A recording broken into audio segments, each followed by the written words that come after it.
Everyone, welcome to civil classes by K sir.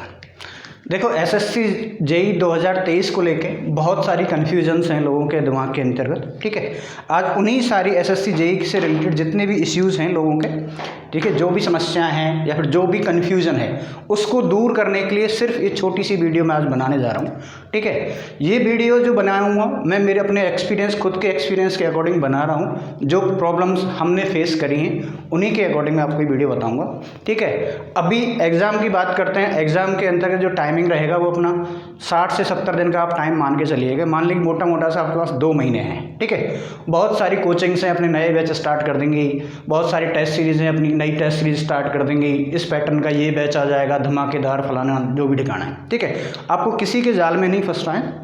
आपने अब तक जो प्रिपरेशन करी है उसी को थोड़ा सा अपन को रिफाइन करना है। ठीक है, और एसएससी के अंतर्गत सबसे इम्पोर्टेंट ये है कि आपको क्या नहीं करना है वो सब बताएंगे, लेकिन क्या नहीं करना है उसके बारे में भी फोकस्ड रहना है आपको।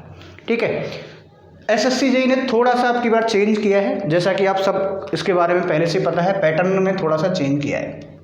ठीक है, एसएससी जेई का एग्ज़ाम है वो आपको पता है 2 फेज़ के अंतर्गत होता है। फेज फर्स्ट या फिर अपन कह सकते हैं इसको प्री एग्ज़ाम। ठीक है, एसएससी प्री। तो एसएससी प्री के एग्ज़ाम का जो पैटर्न है वो आपको पता है 200 क्वेश्चंस आते हैं। ठीक है, और 200 मार्क्स के आते हैं, ये आपको पता है, इसमें कोई चेंजेस नहीं है। अब इस 200 का जो सब डिवीज़न करते हैं अपन, तो 50 तो क्या आता है, रीजनिंग आता है भाई। क्या आता है भाई, 50 रीजनिंग आता है, 50 जीके आता है, एंड 100 का क्या आता है भाई, टेक्निकल पोर्शन आता है। ठीक है, 100 का आता है टेक्निकल। अपन जो बात कर रहे हैं अपन सिविल इंजीनियरिंग के पॉइंट ऑफ व्यू से बात करेंगे यहाँ पे। ठीक है, ये अपना पैटर्न है। टाइम कितना मिलता है, 2 आवर्स। ठीक है, यहाँ तक एसएससी जेई ने प्री के अंतर्गत कोई भी चेंज नहीं किया है। चेंज किया है कहाँ पे, नेगेटिव मार्किंग के अंतर्गत। कहाँ चेंज किया है भाई, नेगेटिव मार्किंग, नेगेटिव मार्किंग के अंतर्गत। यानी कि जहाँ पे पहले नेगेटिव मार्किंग थी वो क्या थी, 1/4, अभी क्या कर दिए भाई 1/3। इतना सा उन्होंने चेंज किया है। अभी जब अपन बात कर रहे हैं वो इस प्री एग्ज़ाम की बात कर रहे हैं। ठीक, जैसे कि आपको पता ही है ये पैटर्न रहेगा, 200 क्वेश्चंस हैं, 2 घंटे का टाइम है। यहाँ तक क्लियर है। अब सिलेबस की बात करें, सिलेबस के अंतर्गत कोई चेंज नहीं है। सिलेबस हमेशा एसएससी वही लिख देता है, सारे सब्जेक्ट्स के नाम, इससे ज़्यादा कुछ नहीं है। ठीक है, सब्जेक्ट्स में जो जो टॉपिक हैं वो सारे लिख दिए हैं, और एसएससी कभी भी उस सिलेबस से बियॉन्ड क्वेश्चन नहीं पूछता है। एक आध क्वेश्चन यदि आ जाता है तो उसमें कोई बड़ा इश्यू नहीं है। ठीक है, अब अपन बात करते हैं स्ट्रेटेजी की। स्ट्रेटेजी क्या होनी चाहिए आपकी अपने पास। देखो अभी जब अपन प्री की बात कर रहे हैं, प्री के अंतर्गत अपने पास मोटा मोटा है 2 महीना। ठीक है, 2 महीने के अंतर्गत मार्क्स की बात करें तो अपना टारगेट रहेगा। ठीक है, देखो सबसे इंपॉर्टेंट है टारगेट। टारगेट आपका होना चाहिए 150 प्लस, चाहे आप कोई सी भी कैटेगरी से बिलोंग करते हो। ठीक है, आप टारगेट क्या करोगे, 150 प्लस। क्या आसानी से हो सकता है 2 महीने के अंतर्गत, अपन उस पर बात कर रहे हैं। ठीक है, फालतू की बातें करने से कोई सेंस नहीं है कि भाई इसने यहाँ से ले आओ, इतने यहाँ से ले आओ। मैं एक ऑन एवरेज स्टूडेंट को लेके चल रहा हूँ। ठीक है, रीजनिंग है, कोई भी बच्चा होगा रीजनिंग के अंतर्गत जो उसको मार्क्स लेके आने हैं वो मार्क्स लेके आने भाई 42 से लेके 47। सिंपल है। ठीक है, आसानी से आ भी सकते हैं, मैं बता दूंगा कैसे। ये अपना क्या रहेगा भाई, रीजनिंग का पोर्शन रहेगा। जीके की बात करते हैं। ठीक है, जीके का जो बात है ये सबसे इम्पोर्टेंट है। अब की बार सबसे बड़ा जो फैक्टर रहेगा वो जीके रहेगा, और जीके के अंतर्गत आपको जो मार्क्स लेके आने हैं 30 से लेके 40 के बीच, ये मार्क्स आपको यहाँ से लेके आने पड़ेंगे। ठीक है, टेक्निकल की बात करते हैं। टेक्निकल के अंदर जो आपका टारगेट होना चाहिए वो 75 से लेके 85 मार्क्स, ये आपके टेक्निकल के अंतर्गत आने चाहिए। ठीक है, यदि आप इस स्ट्रेटेजी के अकॉर्डिंग काम करोगे तो आपके आराम से 150 मार्क्स आ जाएंगे। ठीक है, अब बात करते हैं कि ये कैसे आएंगे भाई। ठीक है, लिखने में तो क्या जा रहा है, मैं यहाँ लिख देता 50, यहाँ लिख देता हूँ 50, यहाँ पे लिख देता हूँ 90, लिखने में कुछ नहीं जाएगा, लेकिन नंबर आएंगे कैसे, इस बात पे अपन को फोकस करना है। ठीक है, मैं किसी भी कोचिंग की बुराई नहीं कर रहा, ना मैं किसी कोचिंग को प्रमोट कर रहा हूँ। ठीक है, जो अब तक मैंने देखा है उसके अकॉर्डिंग मैं आपको बात कर रहा हूँ। रीजनिंग के अंतर्गत आपको कोई भी बुक फॉलो करने की ज़रूरत नहीं है, कोई बुक नहीं चाहिए भाई। बहुत से लोग क्या करते हैं, बड़ी बड़ी बुक ले आते हैं रीजनिंग की और उसको सॉल्व करने लग जाते हैं, कोई मतलब नहीं है। क्या करना है, एसएससी के previous year, SSC previous year, जिसके अंदर जेई भी हो सकता है, सीजीएल भी हो सकता है, सीएचएसएल भी हो सकता है, ठीक है। इसके 15 साल के जो पेपर हैं, 15 साल के पेपर हैं, उनको आप रीजनिंग के क्वेश्चन की प्रैक्टिस कर लो। प्रैक्टिस करना बहुत ज़रूरी है, ठीक है। आराम से आपके मार्क्स आ जाएंगे, बहुत से लोगों के 50 मार्क्स तक भी आ जाएंगे, ठीक है। एसएससी की जेई की जो रीजनिंग है बहुत इजी है, ठीक है। और हमेशा रीजनिंग करने जाओ पहले एसएससी जेई के खुद के प्रीवियस ईयर एग्जाम निकालना, मतलब जो भी पेपर है उसको सॉल्व कर लेना, जिससे आपको आइडिया लग जाएगा किस तरह के क्वेश्चन लगातार पूछे जा रहे हैं। उन्हीं पैटर्न के क्वेश्चन करने, ज़्यादा क्वेश्चन नहीं करने, ठीक है। आप पता लग रहा है किसी मतलब पजल्स को सॉल्व करे जा रहे हो, टाइम वेस्ट करे जा रहे हो, बिल्कुल नहीं करनी है, ठीक है। यदि पजल बाई चांस एग्जाम में आती भी है, यदि आपसे इजीली हो रही है तो करिएगा, टाइम वेस्ट करने की ज़रूरत नहीं, ठीक है। ज़्यादातर लोग एसएससी जेई जिन लोगों का नहीं होता है, सबसे बड़ी गलती यही है। सबसे पहले रीजनिंग करेंगे और रीजनिंग के अंतर्गत 1 घंटा लगाएंगे, 1 घंटा रीजनिंग के अंदर लगा देंगे, 20 मिनट यहाँ लगा देंगे, बचेंगे 40 मिनट। 40 मिनट में आपको 100 क्वेश्चन करने होते नहीं है, सिंपल सा। सबसे ज़्यादा जो बच्चों के साथ घटना घटित होती है वो यही होती है। इसमें एक घंटे से ज़्यादा दे देंगे, वही काम तमाम, ठीक है। इस पोर्शन पे फोकस करना है, प्रैक्टिस करके जाना है, नंबर यहाँ से पूरे आएंगे। सेकंड बात करते हैं जीके की, ठीक है। जीके वाला पोर्शन है, देखो यही पोर्शन है जिसके अंदर आपको टाइम कम लगेगा, मार्क्स अच्छे आएंगे। लेकिन सिविल वाले बच्चों का ये पोर्शन वीक होता है, सिंपल सी बात है। नॉन टेक वाला पोर्शन है, ज़्यादा अपन नहीं पढ़ते, लेकिन आपको पढ़ना है। पढ़ना क्या है वो सिंपल सी चीज़ें बता देता हूँ। देखो मैं जो बता रहा हूँ आपको उसको तो पढ़ना है। हिस्ट्री है, हिस्ट्री के अंतर्गत भी मैं आपको 2 चीज़ बता देता हूँ। एक तो जो आपका सल्तनत काल है, सल्तनत काल बिल्कुल पढ़ना है। आधुनिक हिस्ट्री, मॉडर्न हिस्ट्री, ये तो आपको हिस्ट्री में से पढ़ना है, इसके अलावा नहीं पढ़ना है, ठीक है। उसके बाद साइंस, साइंस में कोई भी टीचर ले लो आप, ठीक है। किसी भी टीचर के बेसिक पढ़ना है, ठीक है। फिजिक्स, केमिस्ट्री और बायो, कोई भी टीचर हो यूट्यूब पे जो पढ़ा रहा है उसके वीडियो देख लीजिएगा आसानी से। सिंपल सा, आपको सिर्फ एक क्रोनोलॉजी समझनी है, ठीक है। सिंपल क्वेश्चन आते हैं, प्रीवियस ईयर भी जीके का निकाल लोगे तो वहाँ से साइंस हो जाएगी। Plus current. अब करंट के लिए आपको ऐसा कुछ नहीं करना है भाई कि पूरा करंट घोटे पढ़ें, डेली का करंट पढ़ रहे हैं, 1 घंटे की वीडियो किसी भी टीचर की भाई फूल पत्ती वाली क्लास पढ़ रहे हो, ठीक है। कोई भी ऐसी कोई भी वीडियो के चक्कर में नहीं पढ़ना है, सिंपल। कोई भी टीचर हो, फेमस हो मत हो, कोई फर्क नहीं पड़ता अपन को, ठीक है। अपन को मंथली पे जाना है, मंथली, ठीक है। ऐसा कोई टीचर हो जो आपको मंथली करंट अफेयर देता है और मंथ के अंतर्गत 70 से लेके 80 क्वेश्चंस उसने दे दिए, ठीक है, हर मंथ के।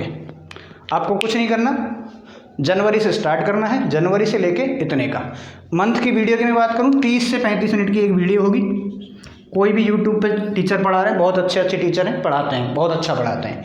कोई भी 2 टीचर के 2, ठीक है, 2 टीचर के करंट देखना है, वो भी मंथली, आपका करंट क्लियर हो जाएगा, ठीक है। रही बात ज्योग्राफी की, कुछ भी पढ़ना है, कंप्यूटर ज़्यादा नहीं कहूँगा, सिंपल मनोहर पांडे, ठीक है। मनोहर पांडे की बुक आती है, अरेंज पब्लिकेशन की बुक है, 30 रुपये की बुक आती है, सिंपल, बहुत ही ज़्यादा पतली सी। उसको भी पढ़ लेना, बहुत है। उसमें आपका करंट भी आगे के पेज में कुछ दिया रहता है, ठीक है। लेटेस्ट वाली खरीदना, पुरानी मत खरीदना, ठीक है। लेटेस्ट वाली मनोहर पांडे खरीद लेना, जीके में इससे ज़्यादा नहीं पढ़ना है। किसी को ज़्यादा डिटेल्स में पढ़ना है, इनके भी यदि आधुनिक काल ये पढ़ना है, वरुण अवस्थी सर पढ़ाते हैं, उनसे पढ़ लेना, ठीक है। कोई भी, मैं किसी टीचर के लिए नहीं कह रहा, भाई जो फेमस है उसी से पढ़ो। ऐसे टीचर से पढ़ो जो कम फेमस है, वो ज़्यादा मेहनत करता है, उससे पढ़ो, आपके समझ में भी उसी का आएगा, ठीक है। जिसने हवा बना ली वो गया है, उस पर नहीं पढ़ना है, इतना ही पढ़ना है। 30 नंबर आपके कहीं नहीं गए, 30 नंबर की मैं गारंटी दे रहा हूँ। करंट पढ़ लेना, साइंस पढ़ लेना, हिस्ट्री पढ़ लेना, ठीक है। नॉर्मल मनोहर पांडे पढ़ लेना, बस। इसके अंदर सारा कुछ आ जाएगा। पॉलिटिकल जरूर पढ़ना है, ठीक है। पॉलिटिकल पढ़ना इसी में से, ज़्यादा नहीं पढ़ना, पॉलिटिकल इसी में से पढ़ ले जाना, उसी में से हो जाएगा काम। ज्योग्राफी इसमें से पढ़नी है, सब कुछ इसमें से पढ़नी है। मुश्किल से मुश्किल 5 दिन लगाओगे आप इस बुक को पढ़ने, मनोहर पांडे को, उसको पढ़ लेना है। ये आपका जीके का काम हो जाएगा। अब बात करते हैं अपन टेक्निकल की। सबसे इम्पोर्टेंट जो चीज़ है वो टेक्निकल है, ठीक है। टेक्निकल के अंतर्गत ज़्यादा न्यूमेरिकल पोर्शन नहीं आता है, कंफ्यूज नहीं रहना है, पता लगे गेट के क्वेश्चंस तुम अभी से निकाल रहे हो, ठीक है। टेक्निकल पढ़ना पूरा है, थॉरोली पढ़ना है, जो भी टीचर ने आपको आज तक पढ़ाया है उसी का पढ़ना है। जिसके नोट्स आपको अवेलेबल हैं, जिसके आपने पहले से रीडिंग मार रखी है, उसके पढ़ना है। किसी ने संदीप जैनी सर की पढ़ रखी है, उससे पढ़ लो। जसपाल सर के नोट्स पढ़ रखे हैं, उससे पढ़ लो। जॉन टेक, ऑन टेक, जितने भी कोचिंग हैं, किसी भी कोचिंग के नोट्स ले लो, वो पढ़ने हैं, ठीक है, वो पढ़ने हैं। इसके अलावा क्या करना है, थ्योरी तो आप पढ़ लिए, ठीक है। अब बात करते हैं नंबर ऑफ क्वेश्चंस की। क्वेश्चंस ही पढ़ने हैं ज़्यादा। क्वेश्चंस जितने ज़्यादा निकालोगे उतना ही ज़्यादा आपके सिलेक्शन के चांसेस बढ़ जाएंगे। अब क्वेश्चन कहाँ से निकालने हैं उसके मैं तरीका बता देता हूँ, यानी कि कौन से क्वेश्चंस आपको निकालने हैं। सबसे पहले ईएस मास्टर, आईएएस मास्टर कहते हैं, किसको कहते हैं, आईएएस मास्टर है भैया। आईएएस मास्टर की बुक है, हर जो भी बच्चा तैयारी कर रहा है उसके पास मिल जाएगी प्री की, ठीक है। क्वेश्चंस के साथ में हैंड टू हैंड सॉल्यूशन दे के रखता है, पढ़ लेना है। ये पढ़ लोगे मोर देन सफिशिएंट। एक टेस्ट सीरीज के नाम पे बहुत ज़्यादा बच्चे कंफ्यूज, इस टीचर की ले, किस टीचर की लें, उस टीचर की लें। सबसे सस्ती टेस्ट सीरीज लेनी है टेक्स्ट बुक की। किसकी लेनी है भाई, टेक्स्ट बुक की टेस्ट सीरीज लेनी है अपन को, टेक्स्ट बुक की। और टेस्ट सीरीज का भी सबसे बड़ा है इसमें मसला। क्या मसला है, लोग पढ़ते हैं, टेस्ट देते हैं, जितने नंबर आए बस काम खत्म। जबकि टेस्ट टू की टेस्ट सीरीज इसलिए है ही नहीं। टेस्ट टू की टेस्ट सीरीज लो, तैयारी तुम्हारी है नहीं है कोई फ़र्क नहीं पड़ता है।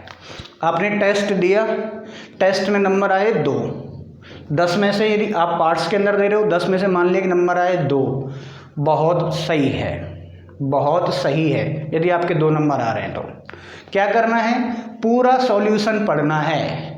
टेस्ट बुक की टेस्ट सीरीज के क्वेश्चंस पे नहीं जाना है कि आपके कितने मार्क्स आ रहे हैं, कितने सही हो रहे हैं, कितने गलत हो रहे हैं, कोई फ़र्क नहीं पड़ता। उसका टेस्ट बुक की टेस्ट सीरीज का सॉल्यूशन ही पढ़ना है। हर एक टेस्ट, जितने ज़्यादा टेस्ट दोगे उतनी अच्छी स्पीड आएगी, जितनी सारी गलतियाँ हैं यहीं कर देनी है, सारा सॉल्यूशन मिलेगा थ्रू आउट। बहुत अच्छा यूज़र फ्रेंडली इंटरफेरेंस और सबसे सस्ती। कोई भी एग्ज़ाम दो, सबके टेस्ट मिलेंगे, साल भर का सब्सक्रिप्शन ले लेना, ठीक है। अभी CBT 1 दे रहे हो उसका मिलेगा, बाद में CBT 2 दोगे उसका भी मिलेगा, उसी पैसे के अंतर्गत, ठीक है। ये कहानी है, सिंपल सी कहानी है। हर कोई बच्चा इसको यदि फॉलो कर लेगा, मैं गारंटी दे रहा हूँ प्री निकल जाएगा। अब तक पढ़ लिया बहुत अच्छी बात है, आज भी पढ़ना स्टार्ट कर देगा तो भी निकल जाएगा। ज़्यादा नहीं पढ़ना है, एक दिन के अंतर्गत 6 से 7 घंटे भी दे दिए मोर देन सफिशिएंट है। मैं नहीं कह रहा 12 घंटे पढ़ो, 14 घंटे पढ़ो, 18 घंटे पढ़ो, आंख फोड़ लो, कुछ नहीं करना है। जितना ज़्यादा रिलैक्स रहोगे, चीज़ों को लाइटली रखोगे, ठीक है। जो चीज़ बताएंगे ये मैंने सबसे मिनिमम बताया जिसके अंदर आपके अच्छे मार्क्स आ सकते हैं। इतना भी कर लिया आपका प्री निकल जाएगा। अब बात करते हैं, देखो सीधी सी बात है, प्री के मार्क्स ऐड होते हैं, प्री के मार्क्स ऐड होते हैं। तो अब ये पोर्शन यदि करने के बाद यदि तुम कुछ और एक्स्ट्रा करना चाहते हो तो करो, लेकिन इसको छोड़ के नहीं जाना है। और जैसे जैसे बताया वैसे ही करना है। पेपर कैसे अटेम्प्ट करना है, सिंपल सी बात है। यदि आपकी रीजनिंग के अंदर स्पीड अच्छी है तो रीजनिंग करो, क्योंकि जो क्वेश्चन करोगे सही होगा, कॉन्फिडेंस आएगा। पता लगे जीके से स्टार्ट किया, 5-7 क्वेश्चन आए नहीं, ख़त्म कहानी। टेक्निकल में फंस गए तो भी कहानी ख़त्म। रीजनिंग कर लो, कोई दिक्कत नहीं है, 40 मिनट में कर लो जितनी हो सकती है। एक बार में हो रहा है ठीक है, छोड़ दो। एक बार में हो रहा है तो करो, अदरवाइज छोड़ दो। आपको लगता है कि मैं क्वेश्चन कर दूंगा, दिल पे नहीं लेना है। हो सकता है 5 मिनट खा के क्वेश्चन सही हो जाए, लेकिन नहीं करना है। एक बार में रीजनिंग का क्वेश्चन ये है कि भाई यही है, एक बार दिमाग में क्लिक कर गया तुरंत हो जाएगा, 15 सेकंड में, 30 सेकंड में। यदि एक बार उसको बैठाने लग गए सीरीज़ को तो उसी में बैठ जाओगे, ठीक है। एक बार में हो जाए कर लो, भले से एक बार में 30 क्वेश्चन हो, 35 क्वेश्चन हो, कोई दिक्कत नहीं है, ठीक है। वापस आ जाएंगे दोबारा। इसमें 10 मिनट से ज़्यादा नहीं लगनी। टेक्निकल है, सबसे इम्पोर्टेंट चीज़ ये है, बहुत सारे ऐसे बच्चे हैं जो पूरा पेपर नहीं देख पाते, पूरा पेपर ही नहीं पढ़ पाते हैं। सबसे बड़ी समस्या यही है। आज तुम पेपर दोगे 60 नंबर आ जाएंगे टेक्निकल में, मैं कह रहा हूँ, चाहे तुमने आज कुछ नहीं पढ़ा है, 60 नंबर आ जाएंगे उसी पेपर में। टेक्निकल में 100 में से 60 किसी के आ जाएंगे, लेकिन 60 से 75 पहुँचने में बहुत दिक्कत है। तो इसलिए सबसे पहले 60 क्वेश्चन तो कर लो भाई। 60 यहाँ कर लिए, 15 यहाँ कर लिए, 35 यहाँ कर लिए, एक हो गया, वापस से जाओ। आपको लगता है रीजनिंग क्वेश्चन को आप सही कर सकते हो, कर दो, टाइम ले लो, यहाँ आ जाओ, टाइम ले लो, कोई दिक्कत नहीं। इसमें एक बार में यदि कर दिया तो कर लेना, बाद में तुक्के मारने मत जाना। बहुत से लोग क्या करते हैं, मेरा टाइम कम है, चलो जीके में तुक्के मार लेता हूँ, मत करना। तुक्के मारने यहीं मार लेना भाई, टेक्निकल में ही, सिंपल सी बता रहा हूँ, ठीक है। तो ये पूरा प्री का फेज़ है, कुछ नहीं करना है, बिल्कुल कंफ्यूज नहीं होना है, किसी टीचर के बहकावे में नहीं आना है कि भाई मेरी कोचिंग का ही पढ़ो, मेरा टेस्ट सीरीज पढ़ो, मेरा एक कैप्सूल बैच पढ़ो, मेरा मैराथन पढ़ो, किसी का मत पढ़ो, खुद का पढ़ो, खुद का बैच है ये, ठीक है। अलग अलग टीचर का, जहाँ से अच्छा लग रहा है, जिस टीचर का समझ में आ रहा है उसी का पढ़ो। मैं ये नहीं कह रहा कि वो टीचर अच्छा है भाई, जिसका समझ में आता है उसका पढ़ो। मेडी जी के टीचर का आ रहा है, ईएस मास्टर के आ रहा है, कोई लोकल कोचिंग का आ रहा है, किसी ऑनलाइन कोचिंग का आ रहा है, जिससे आ रहा है उसी का पढ़ लो। सबका एक ही चीज़ है भाई, 70 80 85 क्वेश्चन हर किसी के में से आएंगे। जो पढ़ाएगा कंटेंट वही है, सिलेबस वही है, कोई चेंज नहीं होता, ठीक है। लोग अपनी अपने कोर्स बेच रहे हैं, उस पर कहीं फोकस नहीं करना है, ये पैटर्न फॉलो करना है। ये फेज़ फर्स्ट है। सेकंड फेज़ है, वैसे तो सेकंड फेज़ के लिए अपने को अलग से टाइम मिल जाएगा, लेकिन देखो ऑब्जेक्टिव की स्ट्रेटेजी तो यही रहेगी, ठीक है। टेक्निकल तो पढ़ना ही है। सेकंड में आपने पता है जो नया सिलेबस आया है उसका मैं बता देता हूँ थोड़ा सा। वैसे तो आप सब लोगों ने पढ़ लिया होगा, बहुत सारे टीचर आके बता भी गए होंगे। 100 क्वेश्चन आएंगे 300 मार्क्स के। पहली बार है ऑब्जेक्टिव बेस हो रहा है भाई, ये भी आपको पता है। ऑब्जेक्टिव होगा 1/3 नेगेटिव होगी। 1/3 क्या होगी भाई? नेगेटिव। इंपॉर्टेंट चीज़ ये है, क्या पढ़ना है भाई, जो प्री के अंदर टेक्निकल पढ़ना है वो तो पढ़ना ही है, प्लस न्यूमेरिकल फोकस करना है। न्यूमेरिकल पे फोकस करना है। थ्योरी तो पहले भी प्री में भी पढ़नी है, लेकिन इसमें ज़्यादा न्यूमेरिकल फोकस करना है, क्योंकि पहले से मेंशन कर दिया है कैलकुलेटर अलाउ है भाई, कैलकुलेटर अलाउ है। अब कैलकुलेटर अलाउ है तो क्या करवाएगा? न्यूमेरिकल ऑब्वियसली, ठीक है। तो जितने भी गेट के सिंपल क्वेश्चन है वो निकाल लेना। अभी तो इतना ही है, बाकी अपन डिटेल वीडियो बना लेंगे CBT 2 के अंतर्गत। कितने मार्क्स का पेपर होगा? 300 प्लस 200 500 मार्क्स का है। वैकेंसी कम है ज़्यादा है कोई फ़र्क नहीं पड़ता है, सिलेक्शन तभी भी होगा बच्चों का। 1095 बच्चों का तो होगा। तुम पढ़ लोगे तुम आ जाओगे, तुम नहीं पढ़ोगे तो तुम्हारा नहीं होगा, लेकिन इतने लोगों का तो होगा। ये सिर्फ सिविल की बात कर रहा हूँ मैं, ठीक है। ये ऊपर से नहीं आएंगे बच्चे, तुम में से निकलेंगे। तुम्हें लगेगा पेपर टफ था, कट ऑफ ज़्यादा चली गई। अब की बारी बहुत सारे बच्चों के साथ ये हुआ है कि सर कट ऑफ 50 नंबर ज़्यादा चली गई, लेकिन उनके साथ वाले बच्चों का सिलेक्शन भी हुआ है, ठीक है। आप ब्लेम कर सकते हो भाई कट ऑफ गई, पेपर बिक गया, कुछ नहीं होता। पढ़ने वालों का भी सिलेक्शन होता है, ठीक है। चलती है जो भी चलती है, होता है 10-20%, लेकिन पढ़ने वालों का भी सिलेक्शन होता है, ठीक है। तो ज़्यादा लेंदी नहीं करूँगा मैं इसको। ये चीज़ है, सिंपल सी स्ट्रेटेजी है, कहीं भटकना नहीं है, इसको फॉलो कर लेना, प्री निकल जाएगा, मैं गारंटी दे रहा हूँ, ठीक। बाकी मिलते हैं अपन नेक्स्ट वीडियो के अंतर्गत। Thank you very much.